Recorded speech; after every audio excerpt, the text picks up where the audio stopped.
BNP নেতা advocate Mujibur Rahman Sarwar Barishal city কর্পোরেশনের প্রথম মেয়র এবং সদর আসনের ৪ বারের সাংসদ।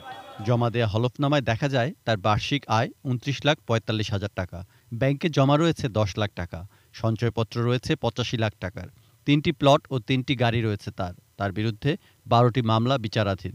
সব মামলাই রাজনৈতিক মামলা এবং আমি আমার দল যত রকমই ক্রান্তিকালে পড়ুক না কেন আমি কোথাও কারোর সাথে আপোষ করি না।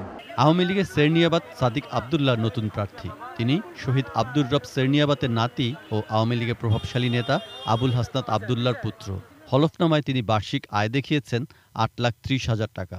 তার নগদ অর্থ ৬,৮১,০০০ টাকা, ২ লাখ টাকা সঞ্চয়পত্র, একটি রিকন্ডিশন মাইক্রোবাস ও ঢাকায় 2টি প্লট রয়েছে।